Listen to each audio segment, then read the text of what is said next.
si les jeunes montrent, en tout cas le jour du 31, ce qu'ils nous ont montré pendant ces 21 jours, c'est sûr que les jeunes iront voter massivement.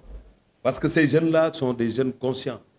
Moi, j'ai été très surpris de leur discours qui nous disent tout ce qu'on peut dire, on le dit à vous-même parce que vous êtes notre responsable, mais la constance, c'est que nous votons pour le président Macky Sall, nous votons pour Benno Bokk Yakaar. Ces jeunes le feront. Les caravanes qui nous viennent des universités, qui se sont battus, qu'on a réglés, c'est des jeunes qui viendront voter pour le Benno Bokk Yakaar. Et les jeunes savent aussi qu'ils votent pour leur avenir. Ces jeunes-là ne vendront jamais leur avenir à des gens irresponsables qui pensent que c'est de par l'indiscipline, l'incorrection qu'ils vont arriver au pouvoir. Ils ne le feront pas. Et vous avez entendu le discours des femmes et des responsables aujourd'hui lors de cette clôture de la campagne électorale. C'est des discours responsables parce que ce n'est pas autre chose. Tout ce qu'on dit, c'est factuel. C'est 1 + 1 = 2. C'est de la raison. Nous ne sommes pas dans l'illusion. La chance du Sénégal, c'est le président Macky Sall. La chance du Sénégal, c'est avoir une assemblée qui accompagne le président Macky Sall. Parce que ce qu'il a fait à 10 ans, personne, aucun autre président ne l'a fait et aucun autre ne le fera. Donc nous nous accrochons à cet espoir-là, qui est un espoir pour le Sénégal. Et nous tous, surtout Fatick, donnerons l'exemple le 31 au soir, parce que nous aurons en tout cas donné à la coalition Benno Bokk Yakaar un fort taux de participation, mais une victoire très très large. Comparaison. On ne peut pas comparer une élection locale à une élection législative. La référence aujourd'hui, c'est 2017. Et 2017, Fatick fait partie des communes qui avaient le meilleur taux de participation et le meilleur taux de victoire. Quand il s'agit d'une élection locale, Pape Babacar Faye part, Issa Dieye part, un autre part, etc. Et d'autres sont mécontents parce que le maire devrait être là, il n'est pas là. Ça, c'est d'autres paramètres qu'on ne peut pas aujourd'hui convoquer. Ce qui est sûr, c'est que Fatick n'a jamais perdu sa base. Si on compte le nombre de populations qui accompagnent le chef de l'État, ça s'agrandit de jour en jour. Donc, s'il faut maintenant convoquer des éléments pour faire de la comparaison, il faudrait en tout cas aller dans le sens des élections qui sont en tout cas des élections qu'on peut comparer.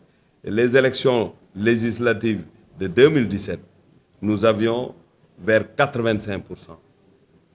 Et ça, je pense que mon jeune frère, le directeur général Biram Faye, était le coordonnateur du comité électoral en son temps. Nous sortons d'une élection législative locale. On parle de Benno Bokk Yakaar 37,88. Ça, ce n'est pas la référence. Ça, c'était un combat local. Aujourd'hui, nous sommes dans un combat qui est national et vous l'avez vu, nous avons fait 21 jours, on n'a pas rencontré une seule délégation de l'opposition dans la ville. Ça aussi, il faut le prendre en considération. Et quand on gère une cité, que ce soit le Sénégal, que ce soit Fatick, il y aura toujours des demandes qui peuvent influer positivement ou négativement. Mais nous, ce qu'on a vu sur le terrain, sans se tromper, parce que nous ne sommes pas des nihilistes, nous avons rencontré une population engagée aux côtés du chef de l'État. Ce qu'on est en train de restituer, ce n'est pas un rêve. Nous l'avons rencontré et nous l'avons vu. Maintenant, là où je peux être d'accord avec vous, c'est que la campagne ne s'arrête pas aujourd'hui. Il faut continuer à mobiliser les moyens, à mobiliser la logistique, à faire de sorte que tout le monde reste en permanence mobilisé, comme je l'ai dit tout à l'heure, pour que tous les Fatickois aillent voter pour le Benno Bokk Yakaar. Parce que quand on ne rencontre pas d'adversaire, on a tendance à dire que on a déjà gagné, ce n'est pas la peine. Or, c'est ça la plus grave erreur. Nous ne votons pas pour gagner Fatick, nous votons pour participer efficacement au décompte national. C'est pourquoi tout le monde est en train de parler à ses militants, à ses sympathisants, pour ceux qui n'ont pas retiré les cartes, qu'ils puissent aller retirer les cartes. Mais ce jour-là, qu'il pleuve ou qu'il neige, nous devons aller voter.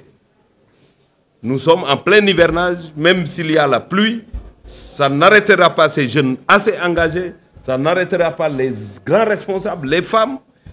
On ira prendre les femmes dans les maisons, les sages dans les maisons.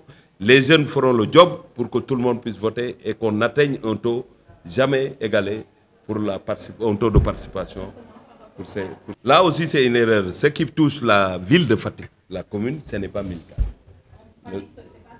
Oui, oui, mais nous sommes là en tant que comité électoral communal. Nous y arriverons, mais je veux que les choses soient très claires. Parce que nous sommes dans la commune chef-lieu de région. Et on peut emballer, on peut être une locomotive pour le département, mais quand même, il faut savoir que Fatick a fait une avancée notoire au niveau des inscriptions, au niveau des retraits. Ce n'est pas suffisant, nous devons pousser tout Sénégalais, tout Fatickois qui n'a pas sa carte, qu'il aille récupérer cette carte-là. Mais ce qu'il faut dire, c'est que sachez que Fatick n'est plus le Fatick que vous connaissiez. Aujourd'hui, nous avons une école de gendarmerie, nous avons des fonctionnaires qui sont affectés ici et qui partent, et qui ont leur carte ici. Ça aussi, il faut le noter. Ce n'est pas que les Fatickois ont montré un désintéressement. Ça, ce n'est pas conforme à la réalité. Aujourd'hui, il y a beaucoup de militaires et de gendarmes qui ont leur carte ici, qui votaient pendant la présidentielle. Cela ne veut pas dire qu'on n'est pas conscient qu'il y a quelques Fatickois qui n'ont pas retiré. C'est pourquoi nous y travaillons pour que ces Fatickois qui sont là et qui sont vivants, qu'ils aillent en tout cas retirer leur carte pour participer au vote. Maintenant, le reste, c'est des citoyens sénégalais qui avaient choisi Fatick et qui ne sont plus là. Et j'espère qu'ils reviendront pour prendre leur carte ou le transférer ailleurs. Et ça, ce n'est pas propre à Fatick. Je dois dire que le nombre de cartes qu'on peut utiliser pour dire que c'est un désintéressement, ce n'est pas cela, c'est le contraire qu'on peut noter. C'est le contraire. Parce que si ce n'était pas le contraire, il n'y aurait pas autant d'inscriptions. Maintenant, Fatick, moi je connais bien ma ville. D'année en année, chaque élection, on a un nombre supérieur d'électeurs qui votent. En 2012, on n'était même pas à 9000. Aujourd'hui, on a dépassé ça parce que les jeunes s'intéressent, les femmes font le job, les leaders sont en train de conscientiser les populations pour qu'ils participent en tout cas à ce vote. Et il y aura toujours quelque chose à dire, mais ce qui est plus important aujourd'hui, c'est que nous avons fait 21 jours avec les populations de Fatick et nous avons écouté leurs messages et nous ne sommes pas inquiets. Il faut garder le tempo, continuer comme ça pour qu'au soir du 31, ce qu'on a écouté et entendu sur le terrain, que ça puisse se matérialiser dans les urnes et Fatick, en tout cas, aura fait le travail nécessaire. D'abord, ce que je voulais dire, c'est que les populations qui manquent d'eau, qui n'ont pas d'électricité, malgré ces difficultés, n'ont pas tourné le dos à Benno Bokk Yakaar. Ça, c'est un fait. Le deuxième fait, c'est qu'en tant que journaliste aussi, j'aimerais que vous fassiez les investigations nécessaires. Il y a des populations qui nous demandent de l'eau, qui nous demandent de l'électricité. Ils ne sont pas dans le territoire communal de Fatick. Mais j'arrive. Il peut y avoir une portion qui n'a pas d'eau, qui n'a pas d'électricité. Et c'est du ressort du maire qui n'a rien à voir avec Benno Bokk Yakaar, parce que le Benno Bokk Yakaar n'a rien à voir avec le rôle du maire. Le maire est habilité à amener l'eau et l'électricité dans toutes les concessions, ou bien créer les conditions pour que les concessions puissent avoir de l'eau et de l'électricité. Ce qui se passe derrière émetteur, ou bien derrière lycée technique et tout, c'est un problème de lotissement. Quand il n'y a pas de lotissement, quand les gens viennent s'installer et sans qu'on ne regarde, il peut y avoir des difficultés. Ce qu'on a corrigé, parce qu'on a essayé de faire de sorte que, administrativement, qu'on puisse faire un lotissement à l'intérieur de ces quartiers-là. Et aujourd'hui, le reste, c'est suivre le programme de la mairie qui a 15 km d'adduction d'eau, 15 km de raccordement pour l'électricité, et les problèmes-là seront pris en charge. Maintenant, ceux qui ne sont pas dans le territoire communal, ils sont à Niakhar ou ailleurs, mais ils votent à Fatick. Et ce qui va régler ce problème définitivement, c'est tout simplement la cohérence territoriale qui ne vient pas de la mairie, mais c'est une politique nationale de décentralisation qui va se faire parce que le président Macky Sall, dans l'acte 3 de la décentralisation, il y a une place importante dans ce qu'on appelle la cohérence territoriale. On va le régler. Maintenant, on est interpellé parce qu'on a écouté, il y a des coins où on doit faire des efforts pour que l'eau et l'électricité puissent en tout cas être raccordées. Et ça va se faire par ça, ça n'a rien à voir, c'est une parenthèse, ça n'a rien à voir avec Benno Bokk Yakaar.